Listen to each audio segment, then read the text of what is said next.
na bananyo so info linga la journée un peu pour na peuple to funga basita na biso pona kotal sabino ko nasima ya kozala eli na vice présidence ya assemblée générale ya ba Nations Unies RDC a uti kozala eli mardi 3 juin membre non permanent ya conseil de sécurité pour na exercice 2026-2027. Ritima pine reportage. République démocratique du Congo a uti ko franchir étape moko décisive na ascension diplomatique na ye. Après qu'on décroché vice-présidence, il y a Assemblée générale des Nations Unies, RDC a outi kozala élu mardi 3 juin 2025, membre et non permanent, il y a Conseil de sécurité pour l'exercice 2026-2027. Double victoire Oyo et Zali ko confirmé, retour, il y a RDC, na scène internationale, peut renforcer position na ye, local acteur moko clé, na ba grande décision Oyo et Zali lié na paix, sécurité mondiale, paix na ba réforme, il y a système multilatéral ko siéger na conseil ya sécurité et ko permettre na RDC aye ba na ko porter voix ya Afrique ba aspiration pe ba solution na centre ya ba enjeux mondiaux ndenge président Félix Antoine Tshisekedi Tshilombo anticipa ki déjà na rôle actif oyo RDC a s'engager lokola mboka na kati ya organe oyo ezali influent na ba Nations Unies. Thérèse Kaikwamba Wanir ministre d'État pe ministre ya affaires étrangères a talisi gratitude na ye et pa ya pays membres nyonso oyo ba soutenaki candidature ya RDC pe a félicité bango na kombo ya chef de l'État pe ya peuple congolais a souligné que confiance oyo ba placé na RDC ezali reconnaissance ya ba effort nyonso pour na ko soutenir kimia pe dialogue multilatéralisme na ngambo mosusu ministre ya affaires étrangères a insisté makasi na engagement ya Kinshasa pour na ko aborder ba défis sécuritaires ya continent avec responsabilité pe a talisi que diplomatie oyo ezali fondée na solidarité pe coopération boye na ba potentiel humain pe ba ressources stratégiques et longona position géopolitique ya Afrique. République démocratique du Congo azali ko s'apprêter désormais pour na ko défendre l'intérêt ya continent na guerre ya ba enjeux mondiaux ezali mission moko ya makasi oyo RDC azali ko mema ba ambition nyonso ya Afrique. Na primature bo simba que élection ya RDC lokola membre non permanent ya conseil ya sécurité ya ONU ezali ba effort ya chef de l'État pe ya gouvernement o ezali dirigé na premier ministre Judith Suminwa. Démocratique du Congo azalaki élu mardi membre non permanent ya conseil ya sécurité ya ONU pour un mandat ya 2 ans. Ezali élection moko na majorité écrasante. Boye 183 voix sur 187 votants. RDC a co-siégé pour la première fois en tant que membre non permanent depuis période il y a 1982 et 1983. Na leadership il y a maréchal Mobutu Sese Seko Ngbendu Wazabanga a renouvelé qu'il sous expérience oyo na 1990 et 1991. Boye deuxième mandat oyo et permettra ki na mboka ba yeba na ko exercer présidence ya organe oyo ya ONU chargé ya maintien de la paix et ya sécurité internationale. République démocratique du Congo azali ko marqué grand retour na ye na conseil ya sécurité mingi 30 ans après grâce na vision pe leadership ya chef de l'État Félix Antoine Tshisekedi Tshilombo. Depuis ascension na ye na magistrature suprême, chef de l'État azali ko talisa diplomatie outil moko stratégique pour na mandat na ye azali déterminé ko pesa lisusu na mboka esika na yango sur le plan mondial. Boye kalamingite Kinshasa, président Félix Antoine Tshisekedi Tshilombo a clôturé qui est moko campagne pour la candidature ya République démocratique du Congo en tant que membre non permanent ya conseil ya sécurité ya ONU pour na exercice 2026-2027. Boye bayebi esika touti kasi mémoire ezali kotalisa ke tolingi bongo mongongo ya Afrique eye bana koyokana bisika nyonso ndenge chef de l'État a souligné ki campagne oyo ezalaki lancé et pa ya gouvernement na décembre 2024 na programme oyo ezalaki axé na promotion de la paix na Afrique, lutte contre le terrorisme, respect ya droit international humanitaire pe renforcement ya multilatéralisme. Na ko réagir na victoire oyo na télévision nationale après élection historique, ministre d'État pe ministre des Affaires étrangères atalisi ke ezali victoire ya ensemble ya peuple congolais. Na occasion à féliciter président de la République, chef de l'État Félix Antoine Tshisekedi Tshilombo pour na vision na ye na détermination oyo efuti lelo. Thérèse Kaikwamba Wanier a talisi le sous gratitude na ye na premier ministre chef ya gouvernement pour na dévouement na cause ya ba orientation na tina wana Judith Sumina Tuluka a inscrire diplomatie oyo lokola moko ba priorité ya programme d'action ya gouvernement na ye. Boye ate accent mingi na valorisation na position géographique ya République démocratique du Congo. RDC diplomatie agissante ezali simple slogan ya gouvernement te. Boye lundi déjà Mboka et raflé premier vice-présidence na 80e session ya Assemblée générale ya ba Nations Unies. Oyo ouverture na yango ezali prévu en septembre 2025. Boye élection oyo eza na cadre ya processus annuel ya désignation ba membre ya bureau ya Assemblée générale composé na président, 21 vice-présidents, pe ba président ya ba 6 grandes commissions. Boye poste ya vice-président et ko permettre na RDC à participer na coordination ya ba travaux ya assemblée. Pe le sous a co-suppléé président en cas ya absence, yé a co-assurer rôle protocolaire pe consultatif na conduite ya ba débat. Boye choix ya vice-président ezali kotalisa principe ya répartition géographique équitable entre ba groupes régionaux oyo bazali reconnus na ONU. RDC azalaki déjà désigné na groupe africain et Sengeli Bosimba Mboka ya Tshisekedi ezalaki déjà kotalisa mbula euti koleka ezalaki bongo élu membre ya conseil ya ba droits de l'homme ya ba Nations Unies. Boye succès diplomatique stratégique pe historique oyo ezali kotia RDC na kere ya Afrique pe likolo ya politique internationale après ba année ebele ya absence.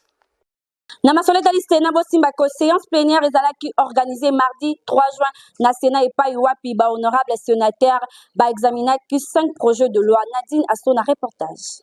ezali bongo projet ya loi portant ratification ordonnance loi oyo eza koautorize ratification ya accord prêt ezalaki conclu entre RDC pe fond ya OPEP pour na montant ya 30 millions de dollars américains. Projet ya loi portant ratification ya ordonnance loi oyo ezali koporter approbation ya prise ya participation ya l'état congolais na capitale ya société Air Congo SA pe projet ya loi portant ratification ya ordonnance loi oyo eza koautorize ratification ya accord prêt conclu entre RDC pe fonds africain ya développement pour na montant ya 12,5 millions ya unité ya compte pe projet ya loi portant ratification ya ordonnance loi oyo eza koautorize ratification ya convention ya ba prêt oyo eza koindiqué entre RDC pe ba banque commerciale na RDC pe lisusu projet ya loi oyo eza komodifier loi portant contre loi oyo ezali koporter pour na lutter contre blanchiment ya ba capitaux pe financement ya terrorisme pe prolifération ya ba armes ya destruction massive économie ya ba projet nyonso oyo ya loi ezalaki présenté epai ya ba sénateur liboso ya ministre ya ba finance Doudou Fwamba.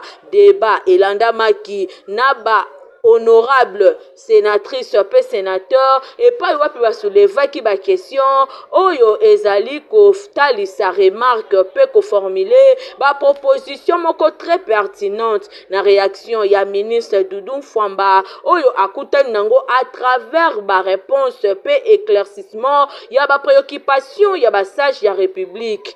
Examen ya projet ya loi modifiant loi portant lutte contre blanchiment ya ba capitaux pe financement ya terrorisme pe prolifération ya ba armes ya destruction massive ezalaki ekosalema na commission ECOFIN après 48 heures nzokande vote pour na 4 projet wana mosusu yango ekosalema na plénière oyo ezali koya. Examen pe adoption ya projet ya loi oyo plénière et se penchaki na cadre ya contrôle parlementaire pour na question orale avec débat oyo honorable sénateur Christophe Lutundula apozaki epai ya ministre ya ba finance Doudou Fwamba na oyo etali caisse ya péréquation. Honorable Lutundula atalisi ndenge alingi koyeba volume ya ba fonds versé na trésor public ya ya caisse oyo durant exercice 2024 pe oyo ezali koya na mandat ya ministre interpellé pe ba différents projets epai wapi ezalaki alloué pe na espace géographique. Na Assemblée nationale Bosimbako après mission ya ba bon office na RDCP na Rwanda APR akokamba mission ya restitution ya haut niveau auprès ya médiateur ya Union africaine pour na Rwanda pe RDC for Nyansingbe. Encore une fois de plus héritier Mapine apesi ba détail. Situation sécuritaire na République démocratique du Congo ezalaki na centre ya 31e assemblée régionale Afrique ya assemblée parlementaire ya francophonie oyo efungwamaki na Cotonou capitale ya Bénin le 2 juin 2025. Journée ya le 3 juin ezalaki consacré mingi vraiment na conférence ya ba président. Situation sécuritaire na République démocratique du Congo et bénéficiaki attention moko particulière na réunion oyo. Président ya Assemblée parlementaire ya francophonie, Hilarion Etong a présenté qui rapport ya mission ya ba bons office ya APF oyo e kambama kito e kendaki na Kinshasa pe na Kigali. Ba recommandation ezalaki na rapport oyo e ezalaki pe discuté, amendé et puis ezalaki adopté na conférence ya ba président après enregistrement oyo ezalaki apporté na intervention ya président ya Assemblée nationale ya RDC Professeur Vital Kamerhe. Ndenge Adama Bictogo, président ya Assemblée nationale ya Côte d'Ivoire atalisaki alobi bango nyonso bayokani kotia en place communiqué officiel oyo ekosala état ya mission ya ba bons office ya APF esengeli boye bakendaki kokutana ba autorité ya Kinshasa pe ya Rwanda. Boye ndenge adeklaraki Adama Bictogo. Déclaration ya Cotonou pour la crise ya RDC ndenge ezalaki adopté na misala oyo bakumisi médiation ya Union africaine na conflit na est ya République démocratique du Congo oyo ezali kokambama epai ya son excellence Faure Gnassingbé, président ya Conseil ya Togo, a encouragé ba initiative diplomatique régionale nyonso pe internationale mingi vraiment oyo ezali mené na Union africaine pe na ba Nations Unies pour na kozongisa kimia na RDC pe ko rassurer protection ba civil pe ko lutter contre impunité pour na ba crime oyo ezali kosalema. Adama Bictogo a souligné que intervention oyo esalemi na président Vital Kamerhe pe premier vice-président ya Assemblée nationale ya Rwanda ezala ba point ebele oyo ezali bongo ya convergence pe ba point oyo nyonso ezalaki noté batelisi ke APF en tant que outil ya accompagnement ya médiation ya président Faure Gnassingbé bakopesa ba recommandation pe ba proposition na base ya oyo ekolobama e ezalaki noté na rapport lelo ezali sanctionné na déclaration ya Cotonou na crise na RDC pona APF boye biloko ebele eza ya motuya po ete ba congolais bayeba na kozongela kimia pe sécurité. APF azali ko souhaiter ba relation ya ndenge ya malamu entre RDC na Rwanda ezala vraiment au rendez-vous po ete Afrique eyeba na kotika page ya ba guerre interminable pe ba profiter na kimia pe na bamboka nyonso. Mission parlementaire ya au niveau ya ba président ya Assemblée nationale ya ba pays francophone ya Afrique oyo bango nyonso bazali kotala bakokende na Lomé ko accompagner président Vital Kamerhe pe président ya Assemblée nationale pe ya Sénat ya Rwanda pour na ko rendre compte na médiateur Faure Gnassingbé na ba résultat ya mission ba bons office pe ya APF oyo amené na RDC pe na Rwanda ndenge Adama Bictogo atalisaki. Conférence ya ba président oyo ba décidé pe kotia na avant tango ya assemblée générale ya APF na juillet ezali koya déclaration finale ya Cotonou pour na crise ya RDC ezala adopté na ba différents rapports oyo ekopesama pour na mission ba bons office oyo ekambi na Rwanda pe na RDC. Na image ya mission ba bons office oyo ekendaki na RDC, conférence ba président ya assemblée régionale Afrique bango bayokani kotinda na lombango mission mosusu pour na ba différents pays ya Afrique oyo pe eza na ba crise. Représentant ya président ya CENI, Madame Joséphine Ngalula, membre ya plénière à Solola qui mardi 3 juin na délégation ya ba femme élue conseillère communale ya RDC balobela ki likambo etali élection ya ba bourgmestre pe ba maire pour na ko compléter cycle électoral 2021-2027. Stéphane Skandi apesi biso ba détail.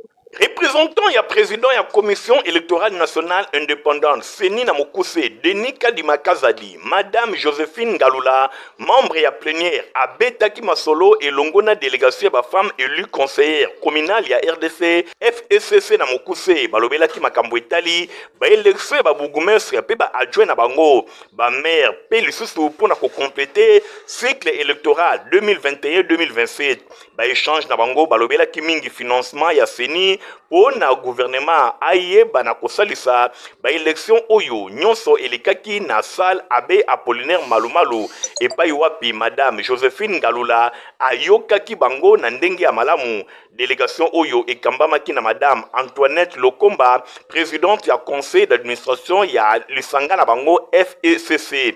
Boye na suka masolo na bango a expliqué ba motivation et ba démarche nyonso oyo bango bazali ko engager. Alobi bazali ko luka clarification pour na tenue ya élection ba bourgmestre pe ba maire. Boye bango batalisi ke bayaki ko luka information pour na makambo yango. Publication ya feuille de route ya processus électoral 2025-2029 yango etalisi lisusu ba préoccupation na bango et pousser bango ba solliciter directement et pa ya CENI na tina wana bayeba na ko comprendre ndenge makambo ezali kotambola. Boye bango bazali bongo kotalela financement ya gouvernement ndenge CENI atalisi.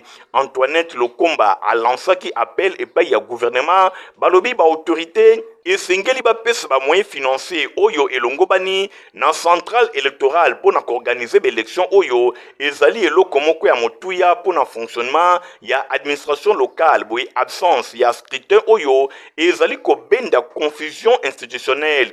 Boye ezali eloko moko ya malamu te pamba te ba bourgmestre oyo bazali nommé na ordonnance présidentielle bango bazali ko reconnaître ba conseillers communaux soki mokete na tina wana bango basengi gouvernement a financer CENI pour na organiser l'élection oyo pour na kosilisa makambo ya mabe oyo ezali kosalema na base na ngambo mosusu ba conseillers communal oyo ba solliciter renforcement ya ba capacité pour na ko améliorer efficacité ya pertinence na bango na ba tâche oyo epesameli bango.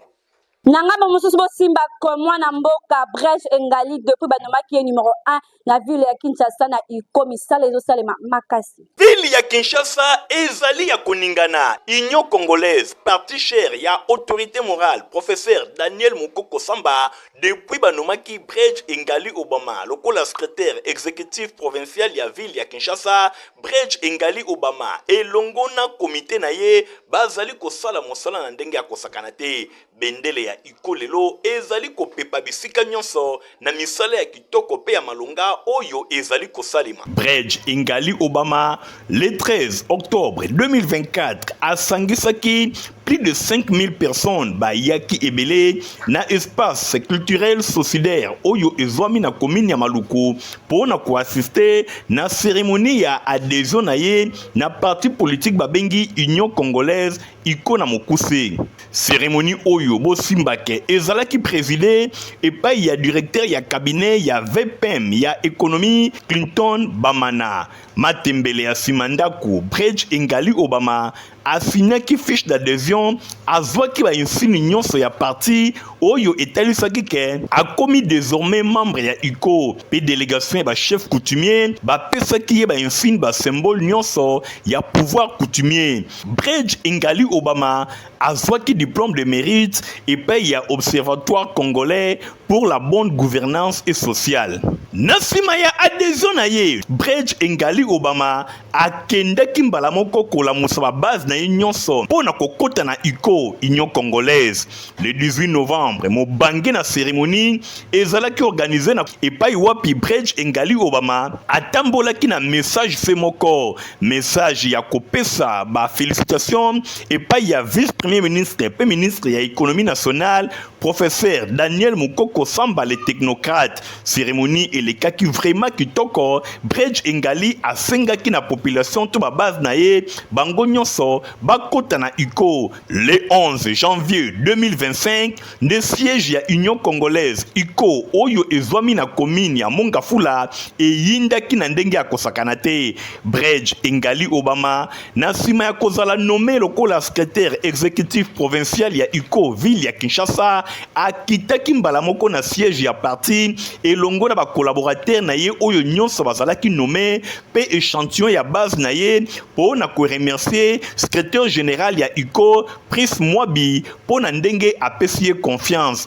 pe babosanaki te autorité morale ya UCO le technocrate professeur Daniel Mukoko Samba.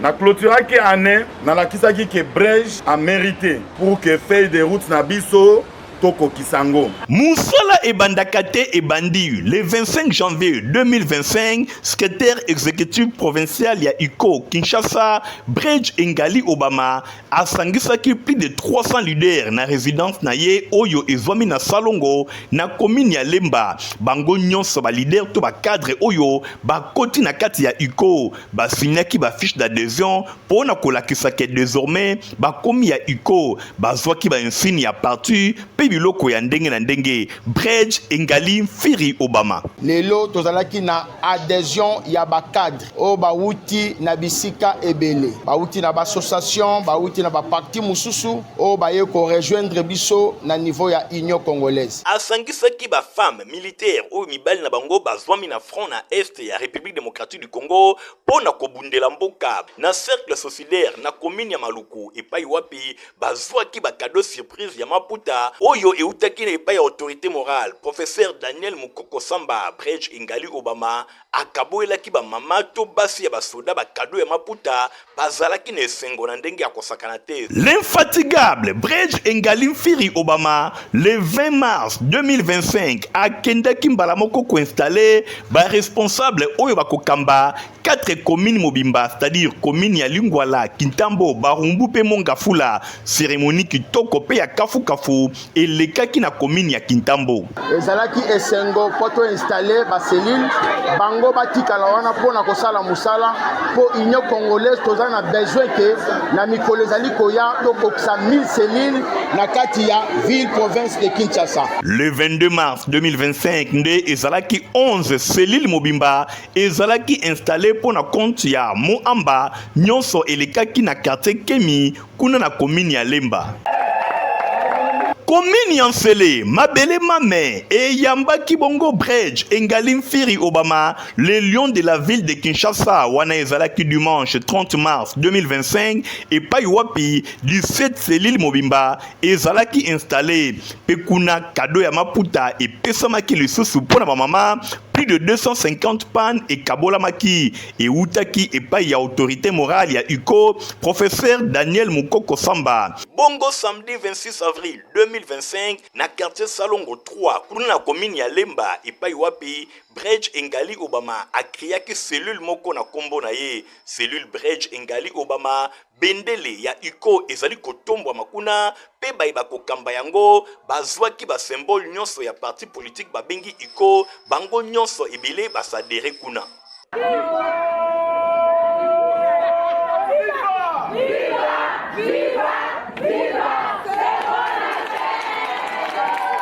Na société bosimba ko avenue Victoire na croisement na yango na Ethiopie na commune ya Kasavu Bulibulu moko esalamaki wana lelo ekokisi 7 ans ezakaka ndenge moko bolo de reportage ya Héritier Mapinde BP Alain Luzayadi.